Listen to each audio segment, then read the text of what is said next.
हाय दोस्तों, मैं राजेश गुप्ता। मैं आप सभी से एक सवाल पूछना चाहता हूँ। एक इंसान जो 99 ईयर्स तक जिए, इनफैक्ट एक्टिव लाइफ जिए, कोई भी हेल्थ इशू नहीं थी, क्या आप उनके सीक्रेट्स के बारे में जानना चाहेंगे?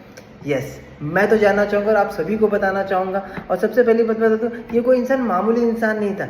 ये एक लेजेंडरी थे, हार्ट सर्जन थे और हज़ारों हार्ट सर्जरी कर चुके थे और बहुत से लोगों की जान बचा चुके थे। एक जीनियस डॉक्टर थे, इनका नाम था डॉक्टर माइकल डेबेके और सुपर बेस्ट है। इन्होंने दूसरों की हेल्थ तो ठीक है बचाई लेकिन अपनी 99 ईयर्स तक एक हेल्दी लाइफस्टाइल जिया।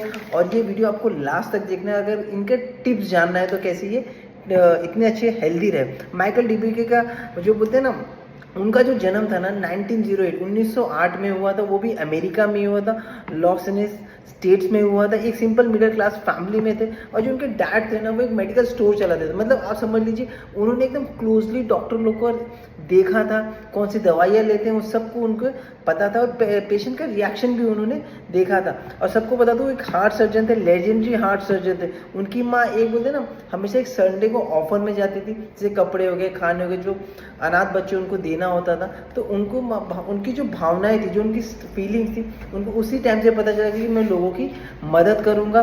और उनकी माँ ने बोलते ना उनको सिलाई बुनाई, जैसे बोलते ना बचपन में हमने सीखा होगा कि हमारी माँ हमें सिलाई बुनाई सिखाते। तो उनकी फाइनेंशियल जो इश्यू थी ना, जो हेल्थ सही नहीं थी और उनको बोलते ना बचपन से ये स्किल सिखा दिया गया था। आप बता दो, ये स्किल कोई छोटा बड़ा नहीं होता, आपको कभी भी जरूरत है। और ये स्किल का उन्होंने क्या उपयोग किया आपको सभी बता, उन्होंने टैक्रन फैब्रिक, इससे ब्लड वेसल को रिपेयर करने का एक टेक्निक यूज़ कर दिया। आपको हमेशा बता दूं, कोई भी जो होता है ना स्किल होता है, कोई छोटा बड़ा नहीं होता। कभी भी आपको इस चीज़ की ज़रूरत पड़ सकती है, आपको नहीं पता लाइफ कब चेंज हो जाए और आपको इस स्किल की ज़रूरत पड़ जाए। तो जब भी ख्याल करिए, स्किल में बोलते हैं ना, जितना हो सके उतना स्किल पे काम करते चलिए। कोई भी स्किल ढूंढिए जो आपको लगे कि यार मुझे ये करना चाहिए।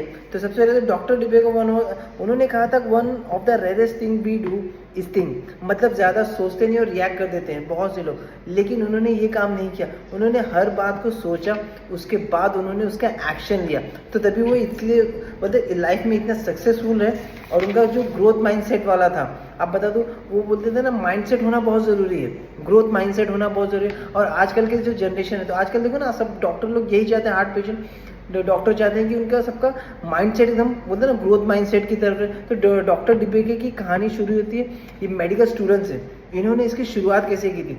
उन्होंने मेडिकल स्टूडेंट में एक ओपन हार्ट सर्जरी को पॉसिबल बनाने देने वाला डॉक्टर माइकल ने रोलर पंप डिज़ाइन कर दिया था। जो होता है ना रोलर पंप डिज़ाइन, जो कि हार्ट लंग में मशीन इंपॉर्टेंट पार्ट बन गया था। उन्होंने मतलब जब मेडिकल स्टूडेंट थे तभी उन्होंने एक रोलर पंप बना दिया था। और ये वही मशीन है जो ओपन हार्ट सर्जरी में ब्लड सर्कुलेशन में मेंटेन करने का काम करता है। जब और डॉक्टर डेबेके 99 ईयर्स तक जिंदा रहे।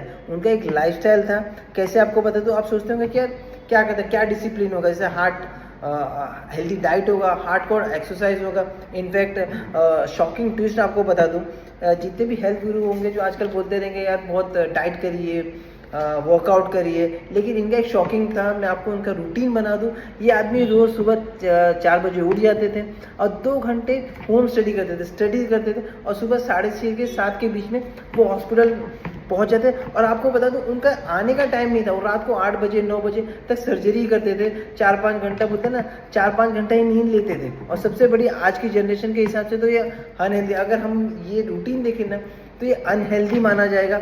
लेकिन उनका पैशन ही उनका फ्यूल था। वो अपने काम को एक रिस्पॉन्सिबिलिटी समझते थे।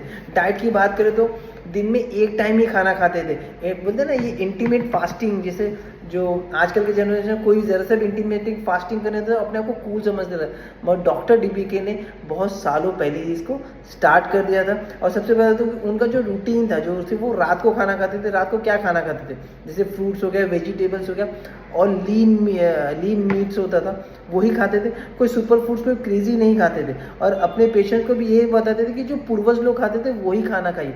आपको हमेशा ख्याल करिए, जो पूर्वज लोग लेते थे ना, जो पहले के जनरेशन थे, वो बहुत टाइम से बोलते ना जो खाना खाते, कोई जंक फूड्स नहीं खाते थे, वो इस चीज़ को अवॉइड करने का काम करते थे। और डॉक्टर डिबेके हमेशा कभी जिम नहीं करते थे, सिर्फ वो वॉक पे भी नहीं करते थे। वो हमेशा कहते थे कि अगर आप स्ट्रेस चलिए, सीढ़ी चढ़िए और लिफ्ट को अवॉइड करिए। जहाँ तक होगा आपको लिफ्ट को अवॉइड करना है। सिर्फ 40 ईयर्स के बाद उन्होंने ट्रेडमिल को स्टार्ट किया तो भी बहुत ज़्यादा एक्सेस नहीं करते थे। और सबसे बड़ी बात बताऊँ, इसमें से सीखने वाली बात क्या है, डाइट कॉम्प्लिकेटेड मत बनाओ, सिंपल खाना रखो, कोई भी ऑयली फूड्स मत खाओ। रोज़ वो करना है जो मेंटली और फिजिकली एक्टिव रखता है आपको। आप जो बोलते हैं ना, आपको मेंटली और फिजिकल एक्टिव रखे, स्ट्रेस लेवल अपने को नहीं रखना है। और एक हैबिट जो आपकी हेल्थी लाइफ के लिए बेस्ट हो, डेली फॉलो करते रहिए, जो आपको हेल्थी के लिए लाइफस्टाइल होना चाहिए। डॉक्टर डीबी के हार्ट हेल्थ सीक्रेट्स क्या आता है, जैसे मेडिसिन हो सकता है, हार्ड कॉर या एक्सपीरियंस सुपर फूड्स। आप तीनों में क्या लगता रहेगा?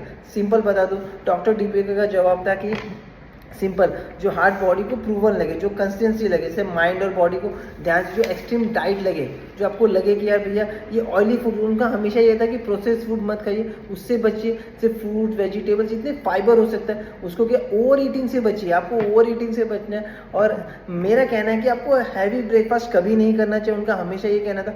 ऑयली फूड से बचना चाहिए और जल्दी से जल्दी पता ना, अगर मेरे हिसाब से आजकल की जनरेशन में वो फ्रूट्स एंड वेजिटेबल्स में वो फाइबर नहीं आ रहा है, क्योंकि आजकल पेस्टिसाइड्स बहुत बढ़ चुका है।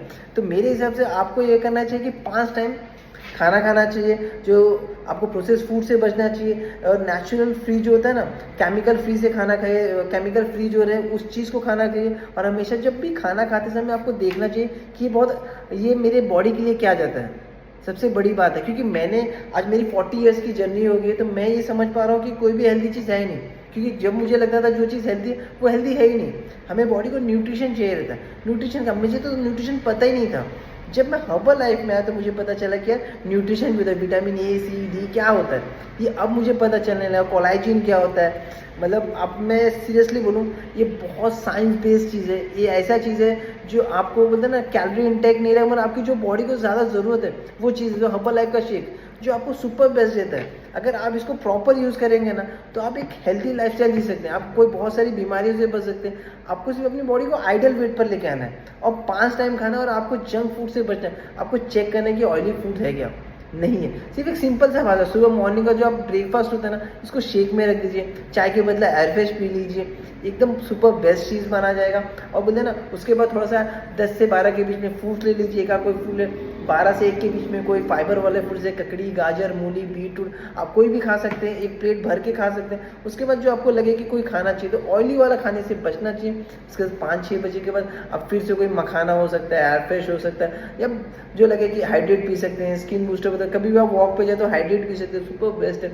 और 7 बजे तक आपको खाना खत्म कर देना चाहिए, शेक ले लीजिए, कोई खाना खाना हो जो ऑयली फूड्स ना हो, नींद प्रॉपर लेना है। देखना आपकी हेल्दी लाइफस्टाइल बहुत बेहतर बनते जाएगी।